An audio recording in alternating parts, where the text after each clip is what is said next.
Boa noite. Hoje, dia 27 de abril de 2025. Bom, muito bem. Hoje nós temos um texto do Goldsmith. Vamos começar com o texto dele hoje. Tá? Só um momento. Pronto. Então, estado de quietude. A meditação é um convite para que Deus fale conosco. Pronto. Então, agora que eu soltei a pausa, eu peço desculpas, eu vou repetir tudo. Estado de quietude. A meditação é um convite para que Deus fale conosco ou para que nos familiarizemos com Ele. Não é uma tentativa de alcançá-lo, já que Ele é onipresente. A presença já é. A presença sempre é. Na doença, na saúde, na escassez, na abundância, no pecado ou na pureza.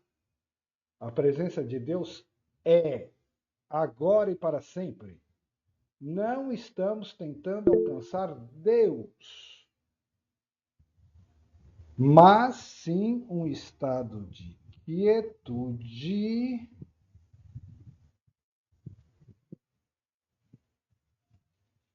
Então, não estamos querendo alcançar Deus, mas um estado de quietude na qual a consciência da presença de Deus nos permeie, um estado de quietude. Não buscamos Deus porque Deus já está, é onipresente, mas buscamos um estado de quietude. Então, eu falava para vocês que essa quietude, muita gente diz que tem que parar a mente. E eu acho uma coisa insana, uma luta fadada ao fracasso. Porque a mente não pode parar a própria mente. Ela não quer e ela não vai fazer isso. Não vou pensar, não vou pensar, não vou pensar, está pensando cada vez mais. Então essa quietude é outra coisa. Então essa quietude é, primeiro de tudo, serenar a mente. Serenar, não é matar e anular. Serenar, se acalme. Primeiro de tudo, se acalme. Se acalmou? Se acalme mais. Como você pode se acalmar? Respirando devagar. Inspira, expira, inspira. Portanto, que seja lento, profundo e suave, sem forçar. Né? Isso ajuda a acalmar mais. Tem que acalmar. Porque a gente tem uma respiração muito ofegante durante o dia. Então, isso ajuda a acalmar. Acalmou? Você então está se voltando para Deus, vamos dizer, se voltando devocionalmente, porque é mais fácil, né? Amorosamente para Deus. Então, se você serenou a mente, você não precisa pedir nada, você não precisa falar nada, ele é onisciente, ele sabe tudo. Você só precisa amá-lo. Claro, já falamos mil vezes aqui que pode ter os momentos de desabafo com Deus, é nosso amigo, nos ama, tudo. Mas há momentos de contemplação, de meditação. Então a gente não precisa falar nada, ele sabe tudo. Então é um momento de amar. Pode ser 30 segundos. É um momento devocional. Então você se volta para Deus devocional e não precisa falar, não precisa pedir, não precisa recitar nada decorado, você não precisa fazer nada. Você se volta devocionalmente a Deus, amar a Deus sobre todas as coisas. E como você não está preocupado ou preocupada em pedir e pensar, você se coloca num estado receptivo de sentir, simplesmente. Ah, mas eu não senti nada. Não tem a menor importância. ame. Vai funcionar. Tá? Vai funcionar. Então, estado de quietude é isso. Uma pausa, uma calma, para se voltar um minutinho para Deus, amar a Deus. Em outras palavras, parar com o falatório da mente. Não é parar a mente, não é lutar contra ela, mas parar com aquele furacão, aquele turbilhão de coisas. Me acalmo. Me acalmo para ficar diante de Deus, para amar. Por um momento. É isso. Não precisa ser mais complicado que isso. Isso vai nos levar onde tem que levar. Tá bom? Vamos lá.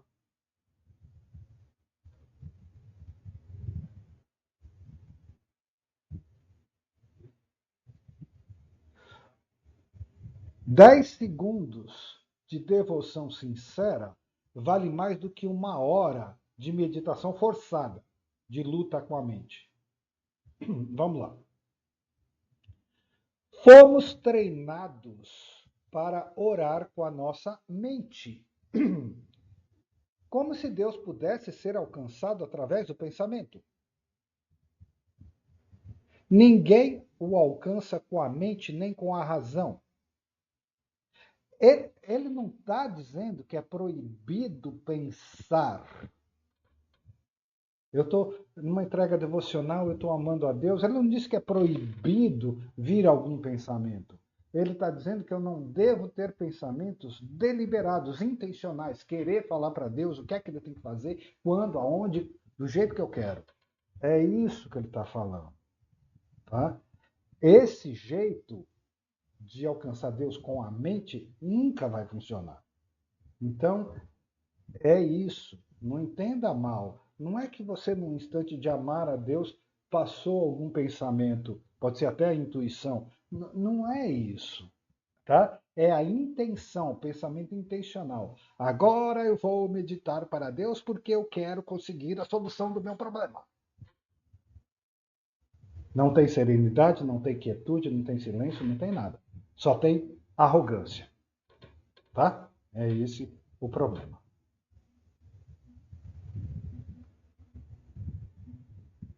Então, ninguém alcança Deus, né, pelo pensamento, pela razão. Ninguém. Ele só pode ser alcançado através de um estado receptivo da consciência. Por exemplo, um estado devocional é receptivo. Por quê? Porque eu estou amando. É devoção. Devoção é amor. Se eu estou numa entrega devocional, entrega quer dizer renúncia. Renúncia de quê? De mim mesmo. O ego, essa mente aí. Em vez de eu tentar parar, eu deixo ela de lado, não dou muita atenção para ela e me entrego a Deus. Isso é estar receptivo. Eu não estou interessado em falar coisas para Deus, eu estou muito mais interessado em ouvir, em dar uma chance dele falar. Mesmo que não sejam palavras humanas. Tá?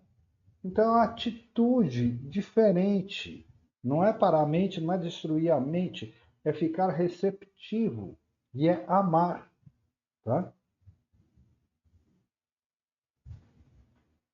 Aqui. Pronto. Então, ele só pode ser alcançado através de um estado receptivo de consciência. Nunca sabemos quando ele nos fala. Nem sempre são palavras humanas. Não sabemos. Mas podemos ter certeza disso se vivermos em meditação, dedicando tempo suficiente para ter contato com a presença, estaremos sob o governo de Deus. E sempre que necessário, ele falará conosco. Vou repetir porque eu vou explicar alguns pontos. Nunca sabemos quando ele nos fala, mas podemos ter certeza disso. Se vivermos em meditação, dedicando tempo suficiente para ter contato com a presença, estaremos sob o governo de Deus. E sempre que necessário, ele falará conosco. Vamos ver.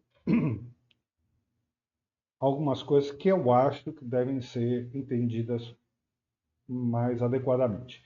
Nunca sabemos quando ele nos fala. Nunca vamos ter certeza. E muitas vezes, talvez a maioria delas, nem são palavras humanas. Mas, por outro lado, sempre digo aqui que nenhuma prece sincera feita a Deus fica sem resposta.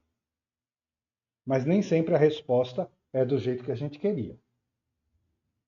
Mas que a resposta vem, vem. Tá? Aí ele diz assim: nunca sabemos quando ele nos fala. Tá, às vezes ele fala pela nossa voz interior. Fala. E nunca vamos ter certeza absoluta. Mas nem precisa. Tá? É uma coisa mais do coração. Essa coisa de ter certeza é da mente. É uma coisa do coração. Nem precisa. Esquece essa coisa tão da mente. Então, muitas vezes a gente não vai ter certeza, nunca sabemos quando ele nos fala. Mas a gente pode ter uma outra certeza. Se vivermos em meditação, se vivermos em meditação, dedicando tempo suficiente para ter contato com a presença, estaremos sob o governo de Deus. Hã? Se vivermos em meditação, eu acho dificílimo. Vivermos em meditação, acho dificílimo o que ele está propondo. Agora, se vivermos com o coração voltado para Deus, o Taniguchi chama alinhar a nossa mente com Deus, a vida vai rolar melhor.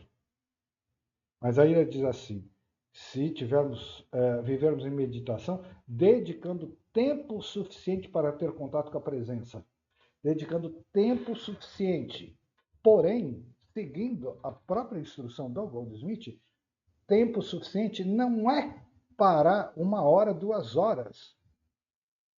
É ter tempo suficiente várias vezes durante o dia. Várias vezes durante o dia, isso é ter tempo suficiente. Para lembrar que Deus existe. Então, não pense que ficando 1, 2 horas meditando, você vai ter resultado, porque isso não é o ensinamento do Joel Goldsmith. Então, ler isso recortado de vários livros pode dar uma ideia errada. Ele fala assim, não, você precisa ter mais tempo. Mais tempo de devoção, de entrega a Deus, mas não é de uma vez só. É mais vezes durante o dia. Volta e meia você lembrar que Deus existe. Quando olha por uma florzinha, um animal, quando as pessoas te servem na rua, na padaria, no mercado, né? Quando você vê uma criança, quando você vê um pôr do sol, se lembrar mais vezes de Deus, trazer Deus mais presente. Ele não falou que é presença? Então, reconhecer a presença. Você não precisa trazer presente, porque ele é onipresente. Você precisa reconhecer a presença. Então, dedicar mais tempo para a meditação é reconhecer mais Deus em todas as coisas. Tá? Não é parar para fazer meditação de meia hora, 1 hora, 2 horas, porque não é o estilo dele, nunca foi. Tá? Mas ele diz que se a gente fizer isso, a gente amar a Deus sobre todas as coisas e reconhecendo Deus nas nossas vidas, cada vez mais Deus vai governar essas nossas vidas, que na verdade é a vida dele. Então, a gente estará sempre mais sob o governo de Deus. Né? E ele diz: sempre que necessário, ele falará conosco. Ele fala o tempo todo, a gente que não escuta. Mas a gente vai começar a escutar mais. E vai perceber que muitas vezes Deus fala por sinais.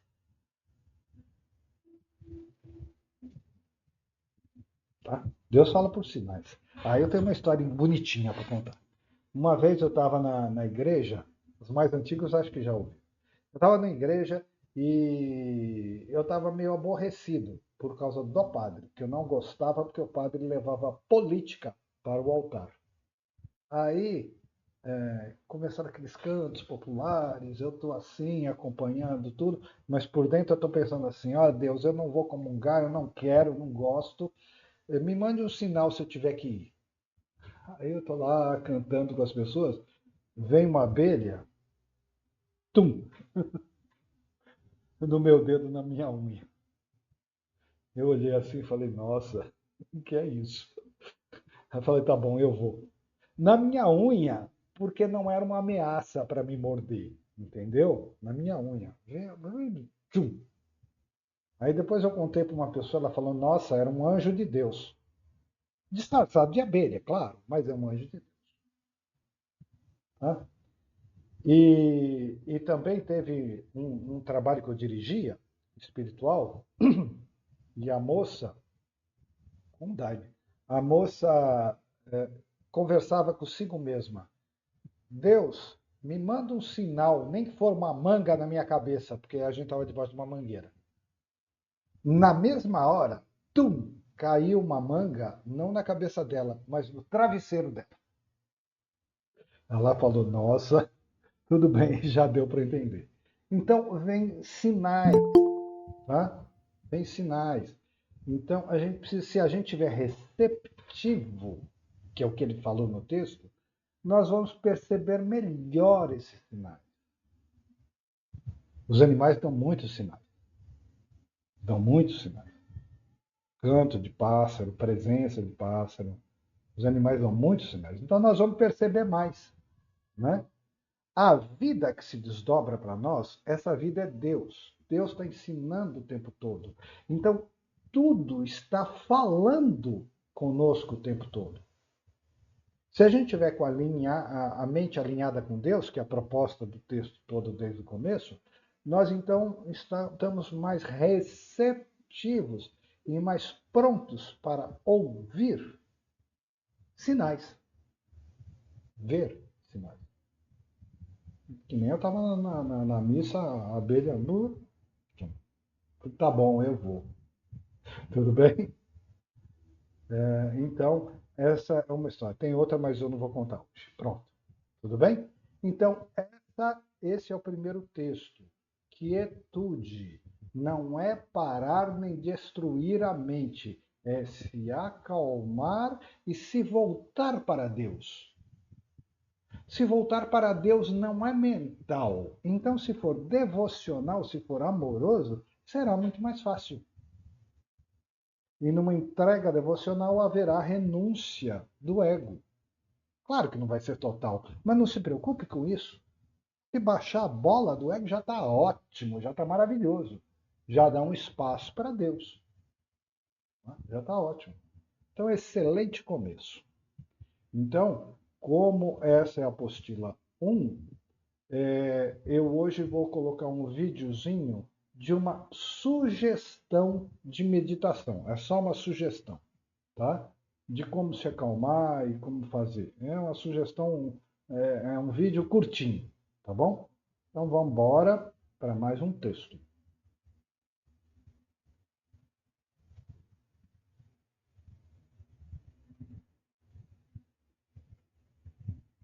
Inspiração.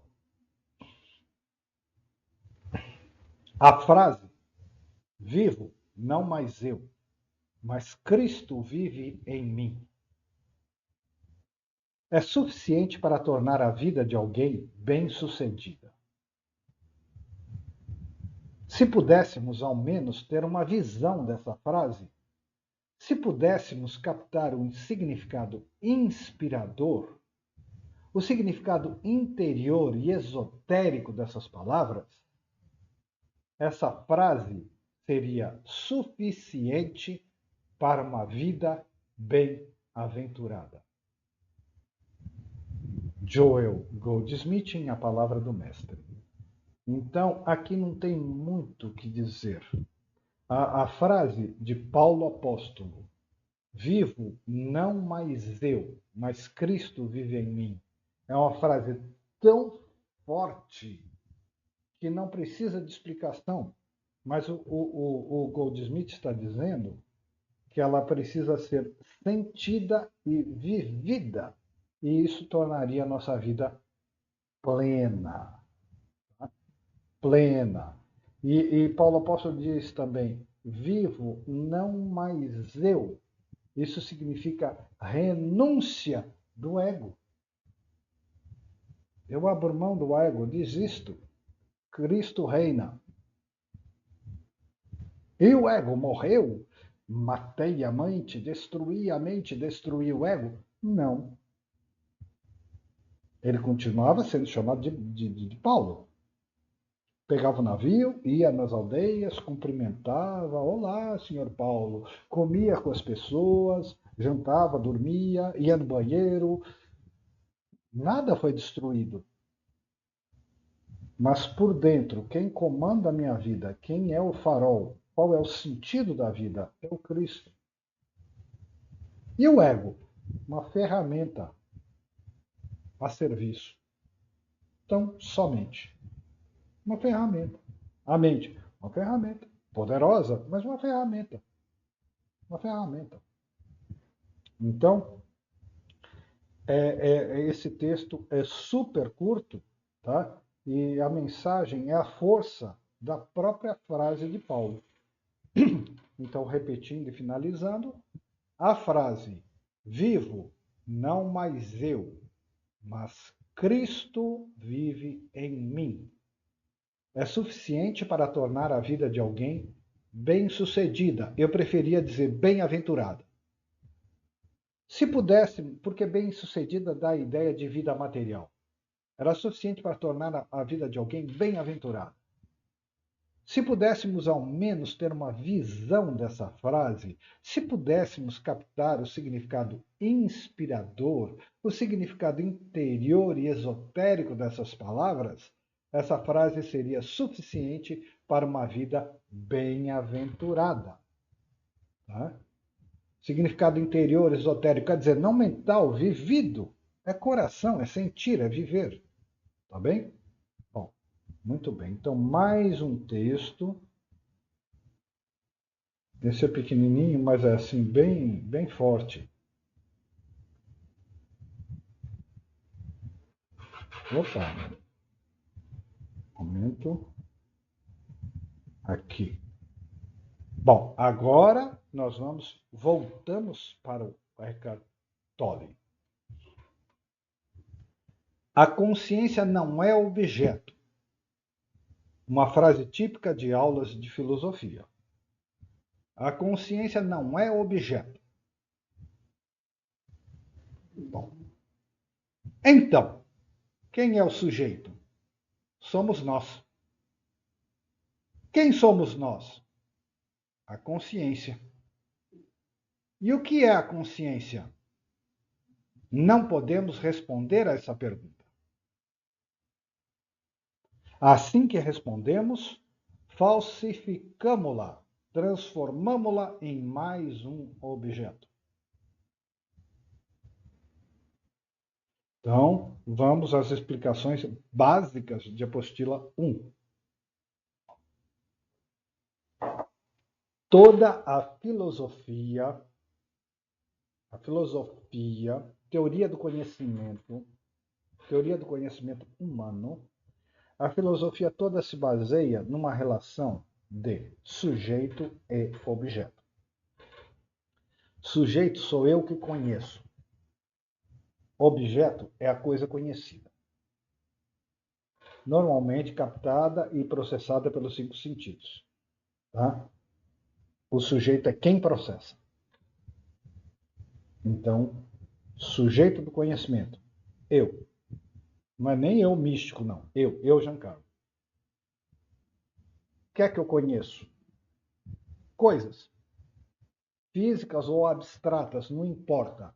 Coisas que não eu. Tá? Então, isso é relação de sujeito-objeto. Então, aí o Tolle pergunta, quem é o sujeito do conhecimento? Nós, eu. Quem é o sujeito? Eu. Eu, Giancarlo, hein? Eu. E ele diz, quem sou eu? Aquela pergunta básica do Ramana Maharishi. Quem sou eu? Quem sou eu? A consciência. Eu não sinto, eu não estou desperto, mas eu consigo responder. Quem sou eu? A consciência. E ele pergunta: o que é a consciência? Eu não posso responder. Por quê? Porque se eu tentar dizer o que é consciência, eu, sujeito, estou falando da consciência objeto. E a consciência não é objeto. Ela é o que eu sou. Ela é sujeito. Está entendendo a armadilha? Eu conheço. A coisa é conhecida. Eu, quem sou eu? A consciência. E o que é a consciência? Não podemos responder a pergunta, porque se eu responder, eu transformo ela em objeto. Mas eu não acabei de dizer que a consciência é o que eu sou? Então ela é sujeito. Então, Deus é um sujeito coletivo, vamos dizer assim, acima de qualquer relação de sujeito a objeto. Ele não pode ser conhecido como objeto, porque ele é quem nós somos. Ele é o verdadeiro sujeito. Né? Então, isso é um problema da filosofia. Por isso que a filosofia nunca consegue explicar o que é Deus, porque ela falsifica, ela transforma Deus como se fosse num objeto, uma coisa que ela diz, Deus é isso, Deus é aquilo, Deus é amor, Deus é verdade, Deus é isso, Deus é explosão quântica, isso, aquilo, aquilo, aquilo. Ele não está dizendo absolutamente nada, porque está falando de objetos, está falsificando. Então vamos voltar ao texto.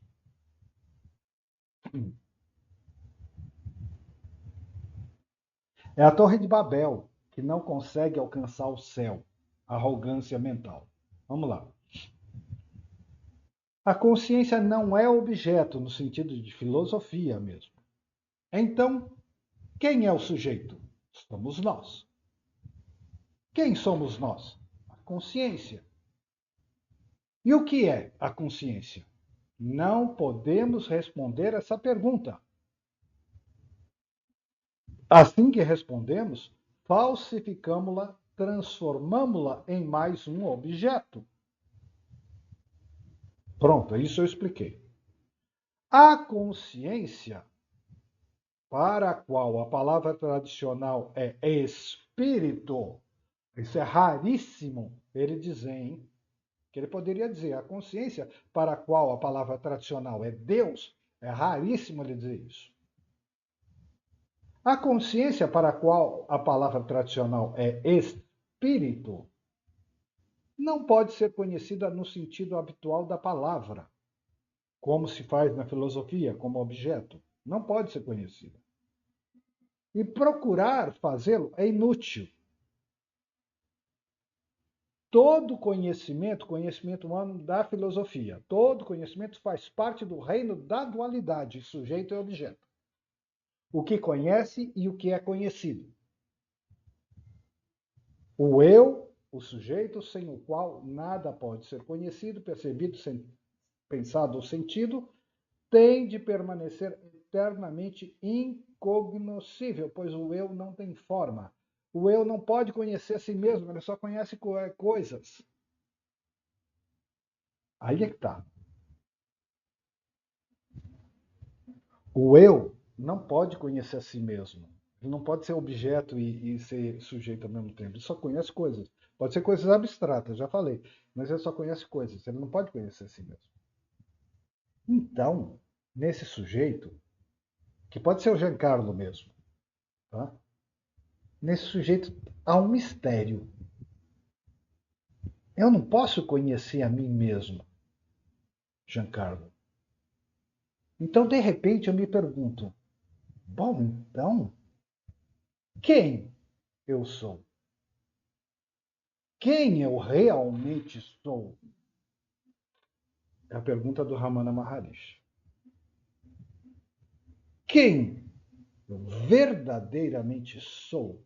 Que mistério tem aí que eu não posso conhecer a mim mesmo? Aí nós começamos a entrar no terreno místico. Quem eu verdadeiramente sou? Eu fui enganado, achando que eu sou Giancarlo, que eu sou um ego, que eu sou a mente. Eu não sou isso.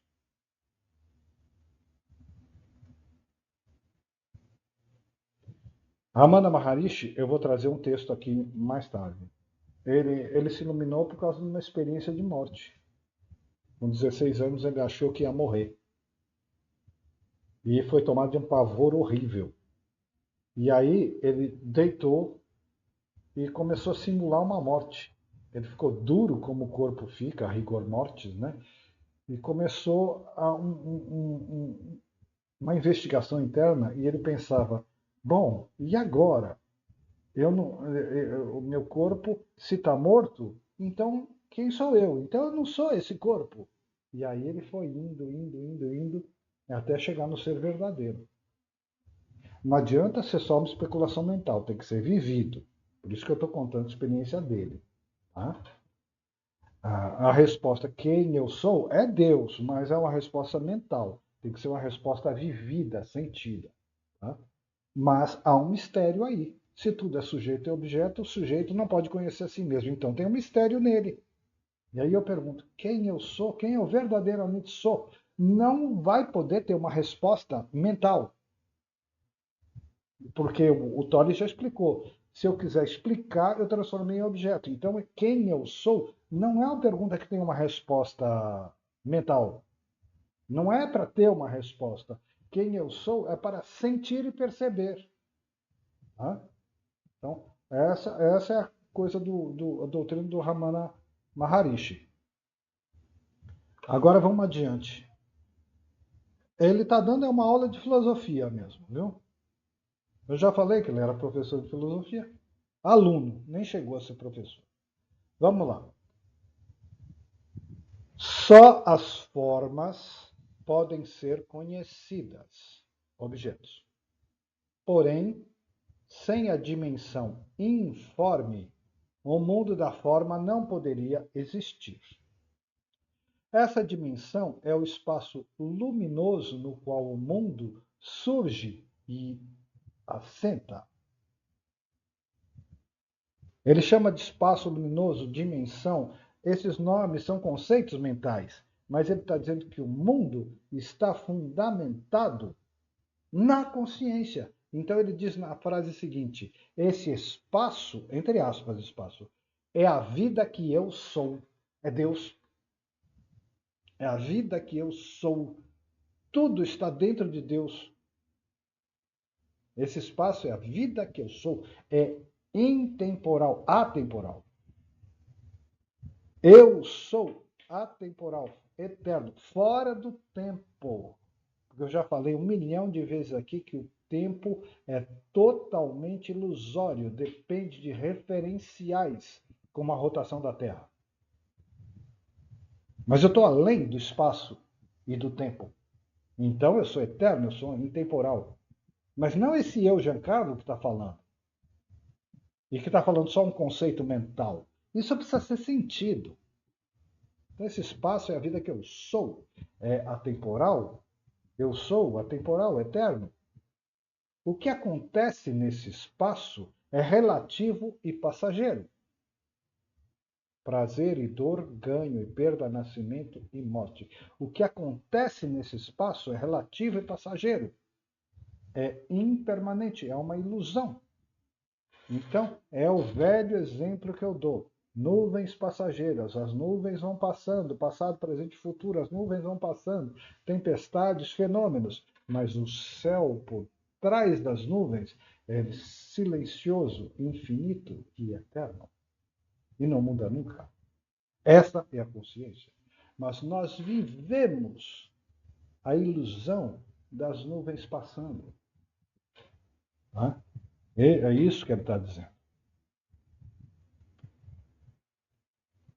Ele chama de espaço interior, mas eu não gosto desse nome, porque espaço dá uma ideia bem de conceito mental. Mas como vem da filosofia, a gente até entende.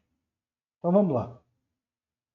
O maior obstáculo à descoberta do espaço interior, que não é um espaço, é a consciência. O maior obstáculo à descoberta do espaço interior e do sujeito da experiência é a consciência mesmo. É ficarmos tão absorvidos pela experiência que nos perdemos dentro dela. Isso quer dizer que a consciência está perdida dentro do seu próprio sonho. Somos de tal maneira arrebatados por cada pensamento, emoção, cada experiência, que nos mantemos num estado onírico. E este é o estado em que a humanidade se encontra há milhares de anos. Vamos voltar. Por que é que a gente não descobre o espaço interior? Qual é o maior obstáculo? Ele diz: ficamos absorvidos pela experiência que nos perdemos dentro dela. Como assim? Lembra que eu falei das nuvens? Eu observo as nuvens, em vez de olhar de fora, como o céu que está por fora, eu estou tão dentro delas que eu me perco dentro da experiência. Um outro exemplo. Nossa vida é projeção mental. Isso que nós chamamos de realidade, entre aspas, é projeção mental. Aí é como se o eu verdadeiro, estivesse assistindo uma televisão, passando uma novela. A minha experiência nesta vida material é a novela. Tá? Só que eu, se fosse consciente, eu assistiria de fora, poderia desligar ou mudar de canal. Mas no estado de inconsciência, eu fico tão empolgado com a novela que eu me envolvo dela de uma tal maneira que eu tenho a sensação de que eu entrei dentro da TV e estou dentro da novela. E depois eu não consigo sair mais. Tá? Talvez esse exemplo ajude. Tá? Então ele está dizendo isso. Ele disse isso. A gente, qual é a maior obstáculo à descoberta do espaço interior? Esqueça esse nome espaço interior. A descoberta da consciência, da verdade que nós somos. Né? É a gente ficar tão absorvido pelo filme que a gente se perde dentro dele. Isso significa que a consciência está perdida dentro do seu próprio sonho. Ela não sabe que está sonhando. Por isso aquela história que o Raul Seixas contou, né, de Schwantz, o sábio que sonhou que era borboleta e depois não sabia se ele era um sábio sonhando que era borboleta ou uma borboleta sonhando que era um sábio. Então, nós somos de tal maneira arrebatados por cada pensamento, cada emoção, é como se nós estivéssemos assistindo uma novela e nós estivéssemos tão arrebatados, tão envolvidos, que a gente esquece do mundo, do mundo como um todo, a gente só está dentro da TV. Então a gente se mantém num estado de sonho dentro da TV. E aí ele diz: é assim que está a humanidade há milhares de anos. Ora, desde a queda de Adão e Eva no paraíso, chamado de pecado original, desde a separação de Deus. Nós vivemos num estado de sonho. E isso foi chamado de pecado original. E Jesus veio para dissolver a ilusão da morte, que é uma consequência do pecado original, é a mesma coisa, né? E resgatar-nos para a vida eterna. Vida eterna quer dizer, fora desses referenciais de tempo e espaço, fora da vida encarnada, exatamente. A verdade, o espírito que nós somos, a consciência que nós somos, exatamente. Ah, mas eu não me iluminei. Sim, mas o Cristo está dizendo, pela fé, você chega.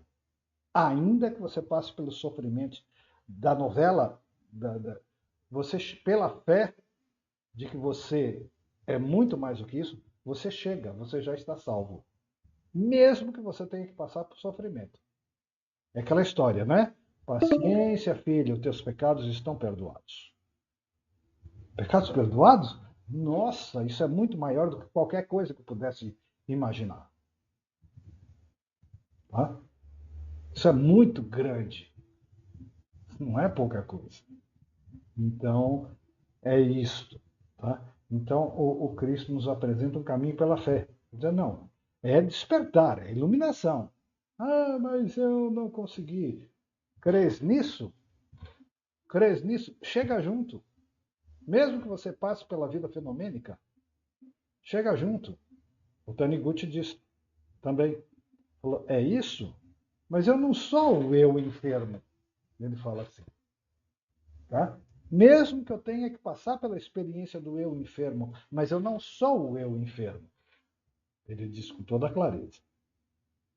Então, a verdadeira cura espiritual é um processo de desidentificação, tá? E de retorno à verdadeira natureza eterna que nós somos. Então, vamos mais um pouquinho.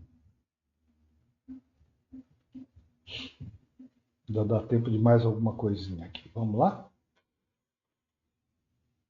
Joel Goldsmith outra vez. Nunca deveria haver lamentos sobre nossas vidas passadas, sobre o que perdemos no passado. O passado nada tem a ver com o presente. Não dependemos do maná de ontem. Não dependemos de coisa alguma ou de alguém. Não faz diferença o que aconteceu ou o que acontece com a nossa sorte ou com nossos bens. É hoje que a nossa consciência está nos revelando sua nova criação, revelando a cada dia suas novas formações.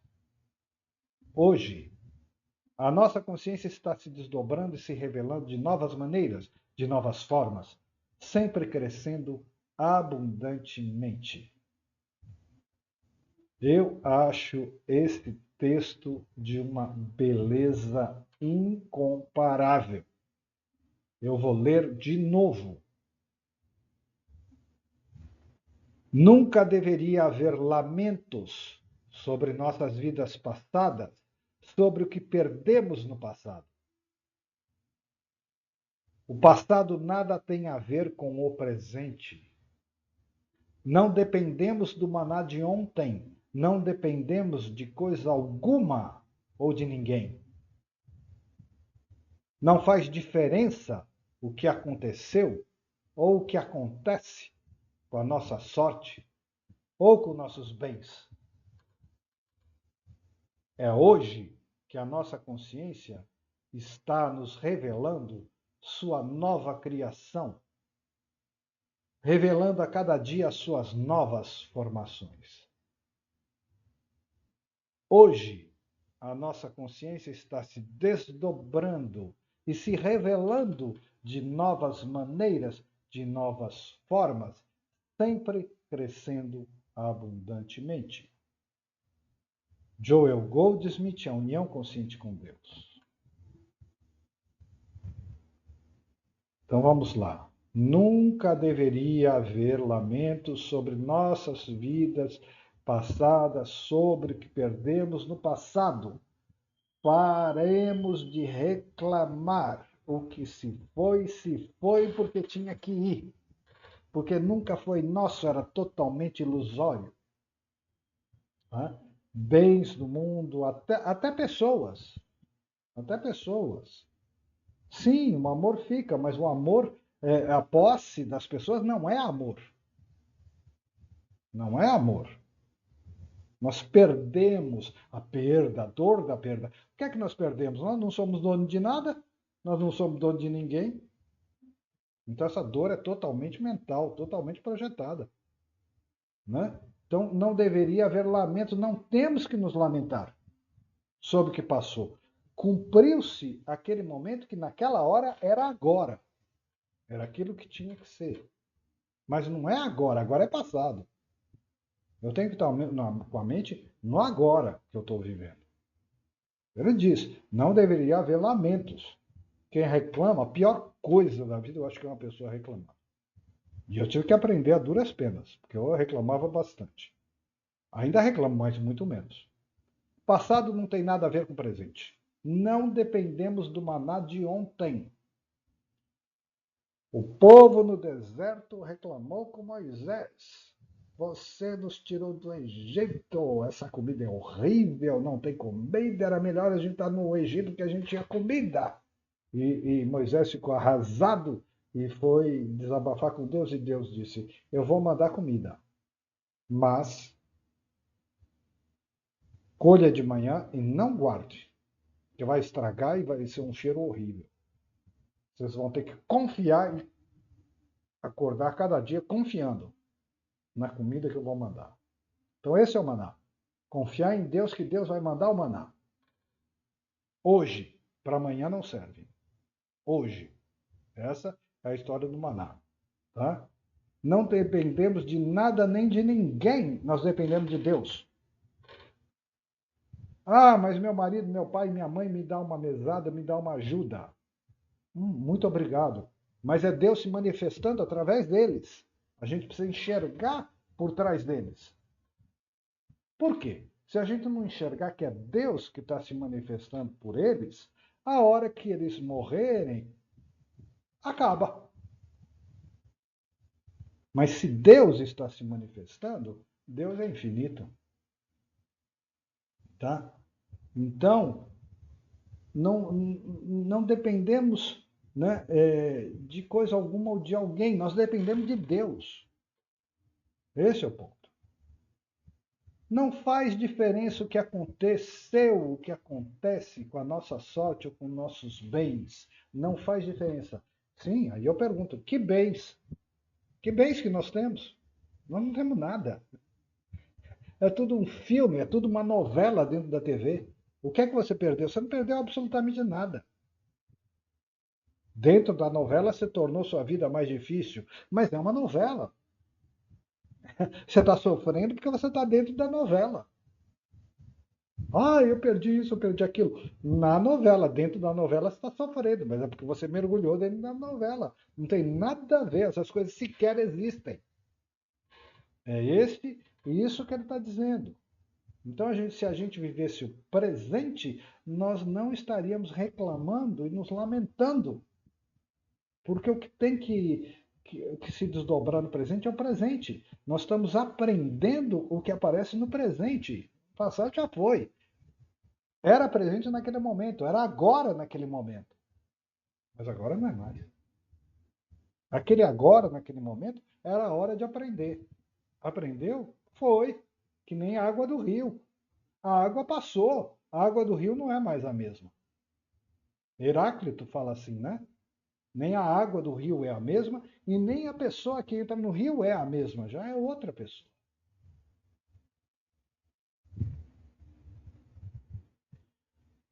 Também num trabalho que eu fazia, uma moça contou que discutiu com o marido. E o marido começou a ser atacado pelo corpo de dor e falar de coisas do passado. Você é isso, você é aquilo, você é aquilo, você é aquilo outro. Ela, de repente, ela se acalmou e acessou a consciência um pouco melhor e falou assim: essa Cíntia que você está falando não existe mais. Você não percebeu? Ele calou a boca na hora. Tá? Essa Cíntia que você está falando aí não existe mais. Você não percebeu? Pronto. Então vamos adiante.